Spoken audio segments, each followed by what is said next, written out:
Tonight, as you settle your body and let your shoulders grow heavy, you are going to wander somewhere very far from your own time, and yet strangely familiar. You are going to walk through a city of stone and salt air, under a sky that has not yet been dimmed by any human light, and you are going to spend the night in a place built for one purpose only, to keep the world's memories safe while everything else changes. You do not have to do anything impressive there.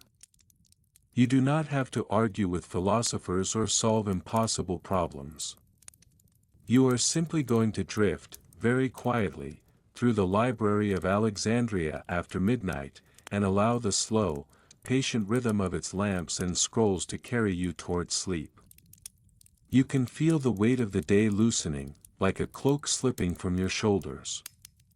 All the small unfinished tasks, the half-formed thoughts, the little anxieties, they can stay behind for now, like dust left on a step when you walk away. For this night, your only task is to breathe in and out, and to follow where the stone streets lead you. You arrive in Alexandria after sunset, when the last line of gold has already drained from the western horizon and the sea has taken on a deep, quiet blue, the kind that looks almost solid. The great lighthouse on the island of Pharos has already begun its slow, patient work, turning its beam across the dark water, calling out silently to ships that you cannot see, but that you know are there, anchored in the bay or still far out on the Mediterranean. The air is softer now that the sun is gone, and the heat that pressed on the city all day has lifted in stages, like a series of veils being taken away. What remains is the memory of warmth held in the stone, and the cool breath of the Etesian wind moving in from the north, tasting faintly of salt and distant harbors. You stand at the edge of the Brucheian, the royal quarter, where the streets are wider and quieter, laid out with the clean, self-confident geometry that the city's planners were so proud of. During the day, these avenues are full of chariots, litters, servants, foreigners, petitioners, and of course that special Alexandrian species, the man who is always late for a debate. Now, though, the grand facades of palaces and administrative halls are mostly dark, their windows either shuttered or glowing faintly with the last domestic lamps of the evening. Your sandals touch stone that has finally relaxed from the glare, the ground pleasantly cool, though if you press your bare fingertips to the wall nearby you can still feel the day stored inside, like warmth kept behind a closed door. Around you, the sounds of the city have thinned to almost nothing. Somewhere far off, a cart rattles lazily toward home, its driver no doubt thinking longingly of bread and beer. A dog barks once and then apparently reconsiders the effort. The harbor, which earlier threw up a tangled music of shouting, ropes, and waves, has quieted to a low, even breathing. That is all outside, however. Your steps are carrying you inward, toward the royal precinct, where the Mouseion waits behind colonnades and gardens, set back from the street like a thought you have not quite dared to think. You pass a short row of guards near an entrance arch, their spears upright, their helmets tucked under their arms, their eyes heavy with the boredom of a night that, hopefully, will bring nothing alarming. They know you, or at least recognize your type, another quiet figure bound for the library, a person who chooses scrolls over sleep. There is a small nod, the universal gesture that says, "Go on, the world is not ending tonight, you may pass." Through the gate, the air shifts. The sounds of the city fall away as if a door has closed behind you, although there is no door, only columns. Ahead lies a courtyard open to the sky, framed by gracious porticos and dotted with shadows that are actually trees, their leaves barely moving in the light wind. In the center of the space, a fountain offers a constant, gentle conversation with itself, water rising, falling back, rising again. You walk toward it slowly, hearing the splash become clearer with each step, until you can see the low marble basin and the way lamplight from the surrounding colonnade glimmers on the surface of the water. Like a small, tame reflection of the sea. You lean over and lower your hands into the basin. The water is cool in a way that makes your fingers almost sting at first, then relax. It carries a faint mineral taste as you bring a wet hand briefly to your lips, as if the city has drawn something subtle from the deep ground and offered it to you as a welcome.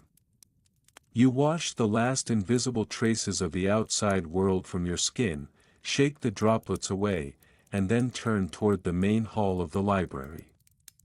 At first, when you step through the doors, all you feel is size. The space is so large that your mind takes a moment to catch up.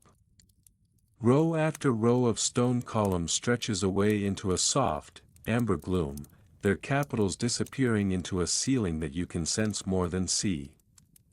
During the day, high windows admit sunlight that slants through the air and turns floating dust into bright motes. Now, in the hours after midnight, it is darkness that rules the upper reaches, while the floor of the hall is dotted with little islands of lamplight, each one surrounding a table, a shelf, a quiet person hunched over a task. Your eyes adjust gradually, as if the hall and your vision are negotiating terms. The lamps are simple clay vessels of olive oil with a single wick, nothing remarkable by themselves, but here, they feel like small suns that have been persuaded to behave modestly indoors. Each flame has its own personality, some burn steadily, some flicker faintly whenever the breeze from the courtyard sneaks in between the pillars. Around every lamp there is a circle of warm, golden light, and beyond that a penumbra where shapes are suggested rather than defined, and beyond that, thick, patient darkness that seems content to wait until the scholars need it again for sleep. You walk slowly between the columns, moving from pool to pool of light, your sandals making a soft sound on the stone floor, a muted slap that echoes gently before disappearing. The air here is cooler than outside, but drier too, curated carefully for the sake of the thousands upon thousands of papyrus scrolls that the building protects. There is a smell that belongs uniquely to this place, the faint sweetness of aged papyrus, like dried reeds and old sun, mixed with the sharper scent of ink and the green, slightly nutty aroma of warmed olive oil from the lamps. Somewhere beneath all of that is stone and dust and linen, and the ghost of incense drifting in from a temple in another quarter of the city. On every side, the walls are honeycombed with shelves and pigeonholes, each one holding a scroll or a jar of scrolls, lying horizontally, labels tied to their ends with fine string. The catalogue that maps all of this, that grand book of books, exists here too, in the minds and notes of librarians who long ago decided what should live beside what.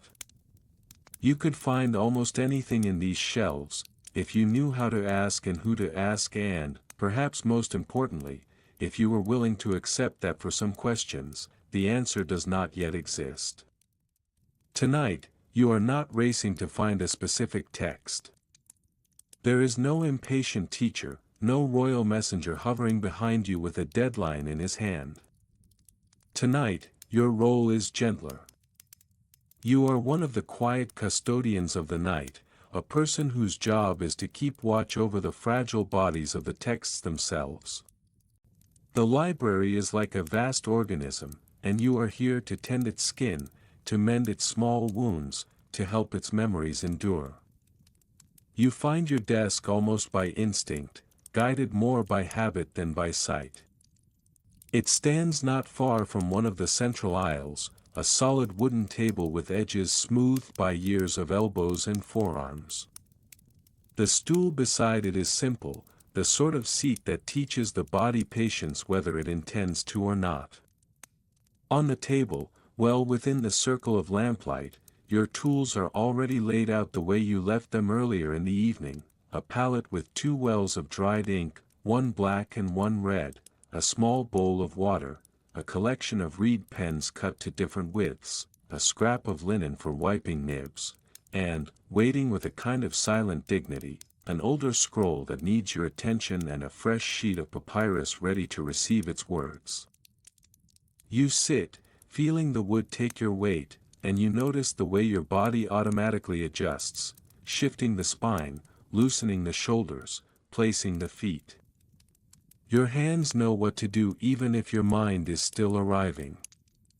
You reach for a reed pen, one whose tip you have cut to an angle that gives you a clean, steady line. The reed is light between your fingers, with just enough spring to remind you that it was once a living thing growing in the marshes. You dip it first into the water, watching a faint trail of old ink bloom briefly and dissolve, then into the black ink well, where the pigment softens and clings in a glossy, dark coat. You tap the pen gently on the inner edge of the palette to shake off excess, and the tiny sound of reed against clay seems surprisingly loud in the deep quiet. The old scroll waiting on your desk looks almost shy in the lamplight, its edges slightly frayed, its surface darkened by time and handling. As you untie its thin cord and begin to unroll it, both hands holding the fragile cylinder, you feel the papyrus resist for a moment and then surrender, fibers flexing and producing a soft, dry crackle.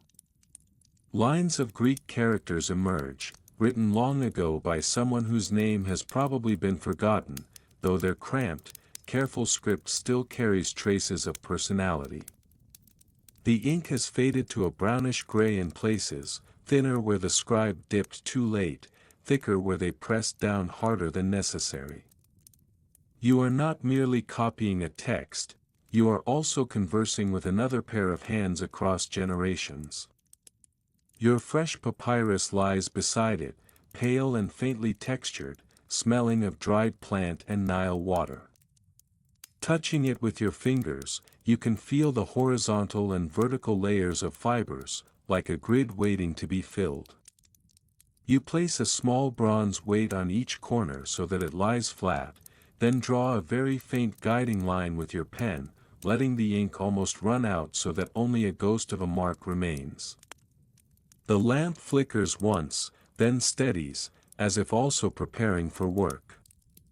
When you begin to write, the sound of reed on papyrus is quiet and precise, a soft, scratchy murmur that quickly settles into a rhythm.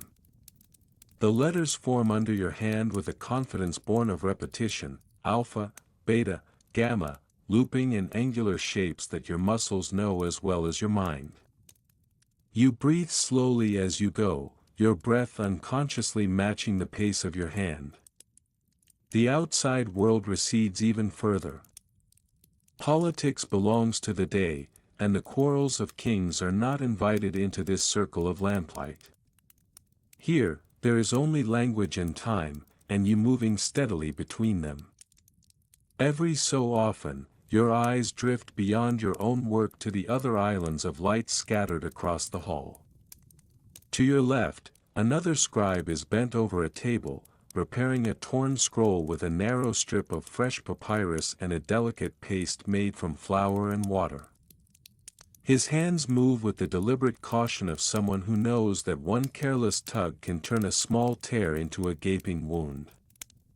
Beyond him, an older scholar sits back from his table, eyes half closed, perhaps listening to his own thoughts or silently reciting lines of poetry to test the rhythm. His lamp throws his profile onto the column beside him, making it look as if there is a statue carved there in the stone, honoring the god of mild exhaustion. You notice small domestic signs of the night shift as well. On a nearby table, someone has left a crust of bread torn in half, a few crumbs scattered like pale stars on the dark wood. A clay cup rests beside it, a ring of dried liquid at its base betraying beer or watered wine. A folded cloak lies on a bench, its owner no doubt promising himself that he will put it on, in just a moment, after this sentence, a promise that has already been delayed for an hour. These quiet traces of human life soften the grandeur of the hall and remind you that this enormous undertaking, this attempt to gather and preserve the world's knowledge, ultimately rests on small, ordinary bodies that yawn and stretch and spill ink on their fingers. As the hours unwind, you allow your mind to wander gently even while your hand remains steady. You think of where these scrolls have come from. Some traveled by ship from Athens or Rhodes, their text seized temporarily in the harbor for copying before being, in theory, returned. Others came from private collections, pried loose by royal diplomacy or royal impatience. Some represent the labor of Egyptian scribes who centuries earlier scratched hieroglyphs onto temple walls by torchlight, now translated into Greek letters for a new audience. In the shelves around you, Babylonian star charts share space with Egyptian medical treatises and tragedies from Athens, all coexisting quietly in the same dry air. The thought is oddly comforting, that so many voices that never agreed with each other have ended up here, neighbors on the same wall, no longer arguing but simply existing side by side. Now and then you catch yourself smiling slightly at a line in the text you are copying, some pompous boast by a long-dead general or an earnest moral comment that feels excessively confident. You add the words faithfully, of course. A scribe's task is not to correct ancient egos. But a small, internal commentary is permitted, even in the most solemn spaces. The muses, you suspect, have heard worse.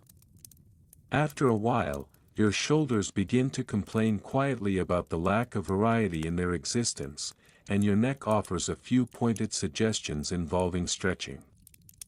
You finish the line you are on, let the sentence complete itself, and then set your pen carefully in the shallow groove carved for it in the edge of the desk.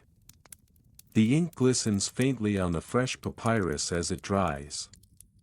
You flex your fingers, feeling the stiffness in the knuckles, then stand up slowly, letting every joint catch up with the fact that you are no longer sitting. The hall feels different when you are moving. What was a framed view in front of you when you were seated becomes a series of shifting perspectives as you walk. The columns seem to slide past each other, patches of floor that were only background now reveal tiny details, a faint darkened strip where countless feet have worn the stone smoother, a trickle of sand blown in from the courtyard and gathered in the corner. The lamps you pass each have their own small gravity, pulling your eye toward the faces and hands within their radius and then releasing it back to the dim pathways between them. You walk toward the scroll rooms, where the bulk of the collection lives in deeper shadow. The entrance is a little narrower here, the air slightly cooler. Inside, shelves run along the walls and sometimes stand in ranks down the middle of the space, creating corridors of papyrus. The smell here is stronger, a dense, dry perfume of plant fiber and age. It is not unpleasant, just very specific, as if you have walked into the breath of time itself. You run a fingertip lightly along the edge of one shelf, disturbing a tiny layer of dust that lifts and then settles back like a sigh. By the light of a small lamp set near the entrance, you scan the ends of scrolls for the narrow tags that summarize their contents. The handwriting on those tags varies depending on who tied them, which librarian or assistant stood here on some earlier day trying to impose order on this abundance. Your eyes catch names and themes: comedy, geometry, hymns, medical recipes, the campaigns of this or that ruler, letters sent from one city to another so long ago that both the sender and the destination have changed their names. You select a scroll that needs inspection, not for its glamour but for its vulnerability, and cradle it in both hands as you carry it back out into the larger hall. On your way, you pass one of the side doors that opens onto a courtyard. The door is propped just slightly ajar to encourage a small flow of air, and curiosity, that ancient assistant to scholarship, nudges you that way. You slip through and find yourself again beneath the open sky. After the enclosed lamplight of the hall, the sight of the stars is almost shocking. They are brilliant against the deep dark, scattered in patterns that your colleagues in the observatory have charted and debated, assigning meaning to their courses and shapes. For now, you are content not to name them. Only to look. The moon tonight hangs above the city like a silver bowl tipped slightly to one side. Its light is softer than the sun's but still strong enough to silver the tops of columns and to trace the line of rooftops all the way toward the harbor. You can see, faintly, the shape of the Pharos across the water, its upper fire a bright point that turns in its slow, responsible circle. If you listen carefully, past the rustle of leaves and the splash of the fountain here in the Mousseion's garden, you can hear a muted version of the sea's voice, the rhythm of waves reaching and retreating against the distant shore. Somewhere beyond the line of houses, a temple keeps its own watch through the night. Perhaps it is the Serapeum on its hill, where priests tend their sacred fires and intone prayers in Greek, honoring a god who is part Egyptian, part Greek, part something else entirely. Perhaps there is incense burning there, frankincense and myrrh that send up slow coils of scented smoke, some of which wanders into the streets and drifts eventually into places like this courtyard, where it becomes simply another layer in the night air, faint but distinct, resin and citrus and old ritual. You lean a shoulder against a column and let your body rest for a moment while your eyes move from the bright line of the horizon back up to the dome of the sky and then down again to the enclosed circle of the courtyard. In the shadows beneath the portico opposite you, a cat slips silently along the wall, pausing now and then to investigate interesting corners. In a bush nearby, some small bird makes an indignant sound at being disturbed and then lapses into sleep again, trusting the darkness to protect it.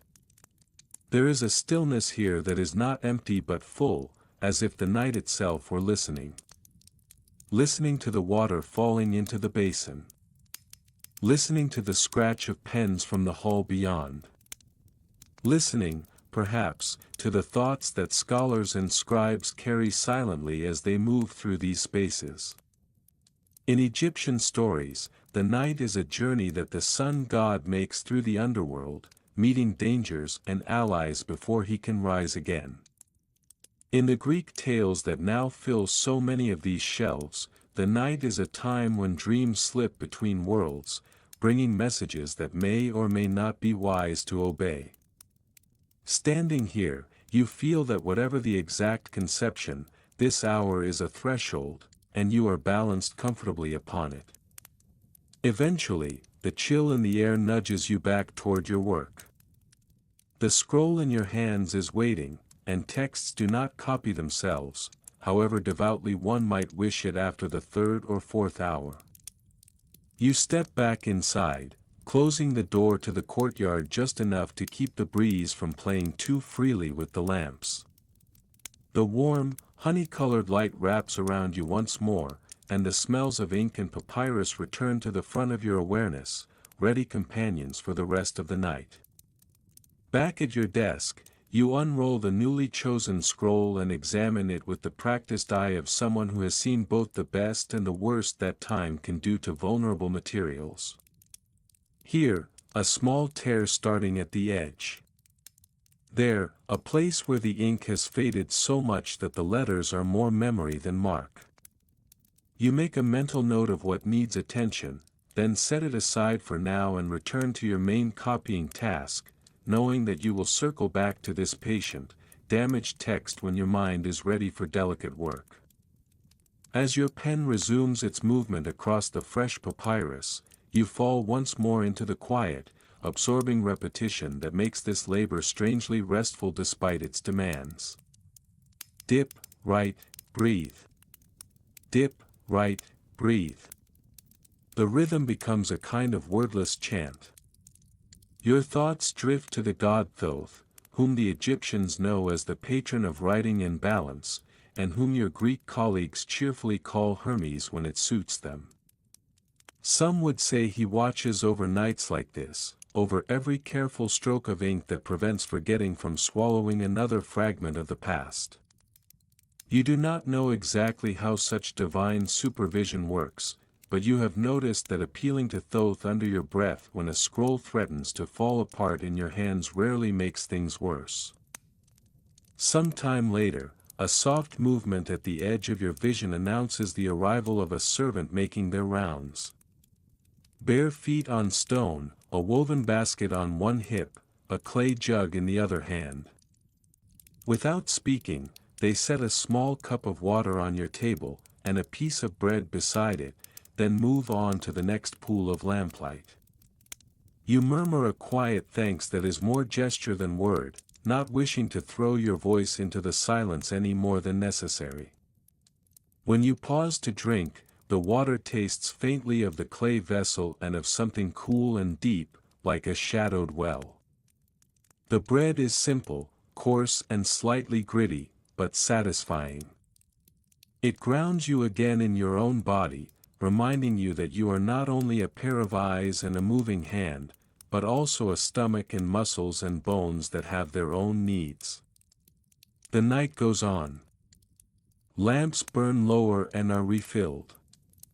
Wicks are trimmed with small, practiced motions that send brief flares of brightness against the stone before settling back into steadier flames.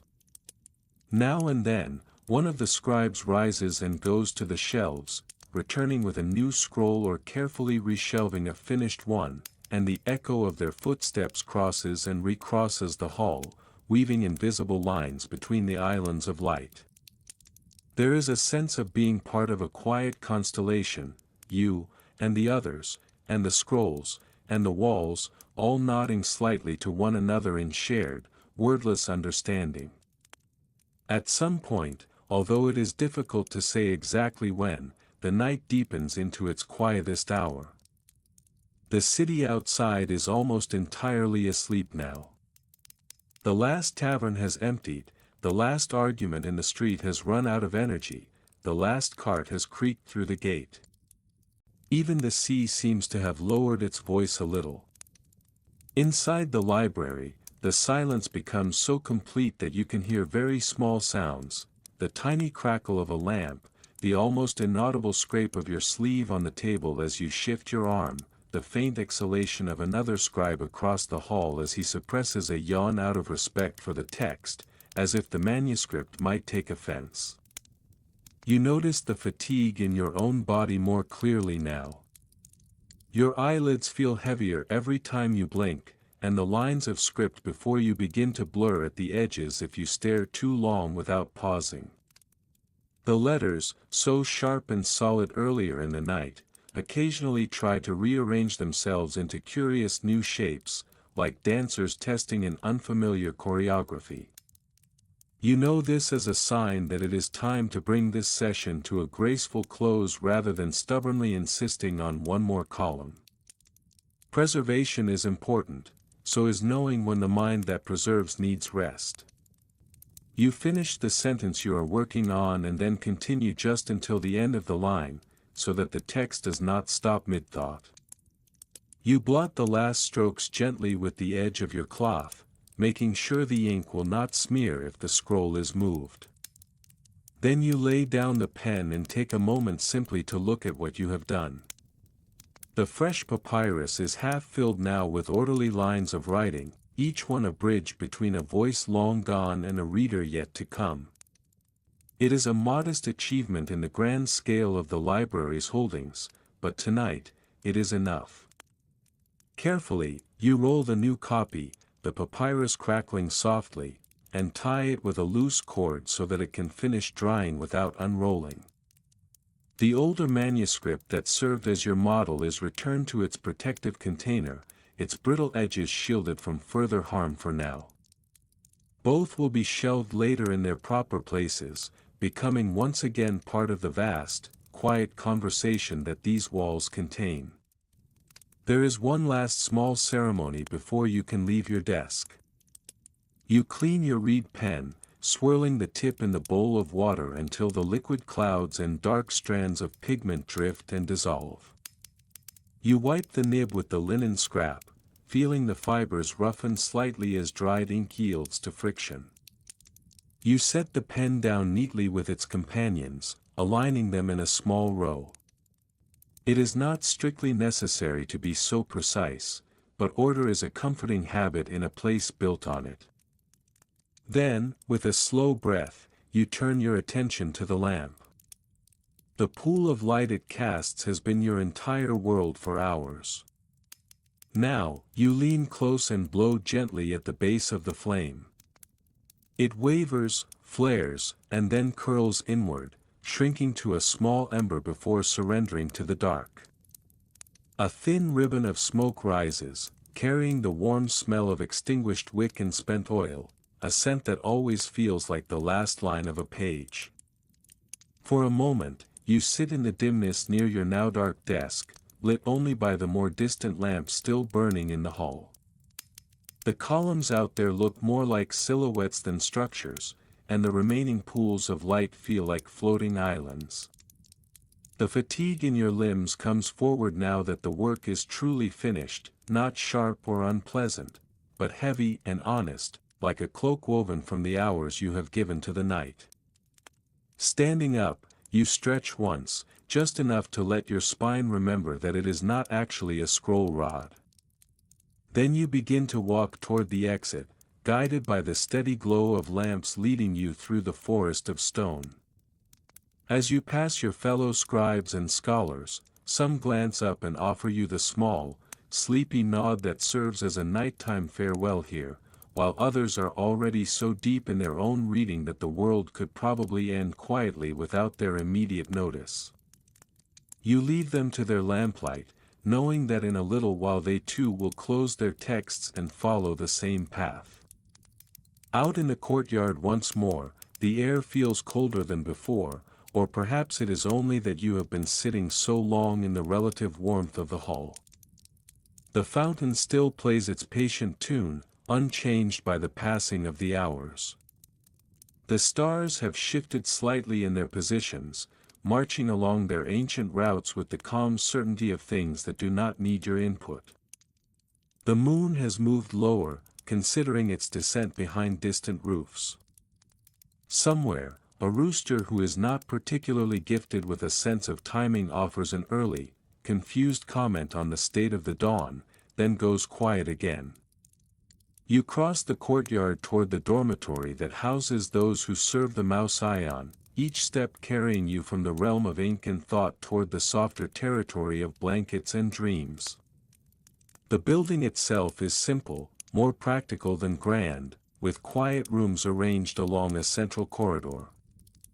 Inside, the air is cool but not harsh, smelling faintly of linen, clean straw, and the human mixture of soap, sweat, and sleep. Lamps here are kept low, their light carefully rationed, as if acknowledging that they are intruding on night's primary business. In your small room, you unfasten your belt and unlace your sandals, setting them neatly beside the bed. Your tunic hangs loosely now, the fabric soft and pleasant against skin that has been still for too long. You sit on the edge of the simple pallet and feel the straw mattress respond under your weight with a faint rustle and a surprising generosity. There is a woolen blanket folded at the foot, its roughness promising warmth. You lie down slowly, letting your body stretch out, your back grateful for the change in geometry. The linen beneath you is cool at first touch, then warms gradually wherever your skin rests. You draw the blanket up until it covers you to the shoulders, its weight light but reassuring. Your head finds its place on the modest pillow, and the muscles in your neck, which have been protesting for hours, begin to relax, the complaints dissolving into a kind of mute relief. In the near darkness, the world shrinks to a much smaller circle than any lamplight, a circle defined by the rise and fall of your own breathing. You can hear it clearly now: inhale, a slight pause, exhale. It becomes a kind of tide, as steady as the waves in the harbor, and perhaps, in a way, related. The same air that passed over the sea and through the porticos now moves in and out of your lungs, connecting you gently to everything beyond these walls without demanding that you think about it. Your thoughts drift back, not toward the tasks of tomorrow, but toward the images of the night that is just ending. The long aisles of the library, the careful scrolls, the small flames bravely holding back the deep dark. The faces of your companions in their circles of light, each of them a tiny guardian of a tiny portion of human memory. The courtyard with its fountain and its stars. The distant sound of chanting from temples whose gods may or may not be paying close attention, but whose presence you feel nonetheless in the shapes of rituals, in the very idea that something larger than any one person is being served. All of that begins to soften, like ink blurring gently when water touches it. The columns of the library become tall, friendly shadows in your mind. The shelves become indistinct lines, like ribs of a great sleeping animal. The scrolls themselves, which earlier seemed so precise and demanding, now feel like quiet companions resting in their niches, content to doze until someone else calls them back into speech. There is nothing urgent left. The text you were copying is safe for now. The damaged scroll you set aside will wait patiently until your hands are steady again. The library does not expect you to save it in one night.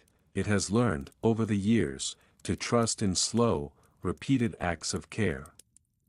Your contribution this evening has been enough. The rest can belong to other hands, other nights. You let your attention settle even more closely on your breath. Not because you are trying to control it, but because watching it is like watching a calm wave arrive and recede on a sheltered shore. In and out. In and out. The muscles along your spine release a little more with each exhale. Your legs feel pleasantly heavy, as if they have decided that walking is a problem for the future and not their concern at all at this moment. Your hands lie loosely at your sides or folded over your chest, no longer required to grip pens or scrolls, and you can feel faint traces of dried ink on your skin, a badge of honest work that will be washed away in the morning.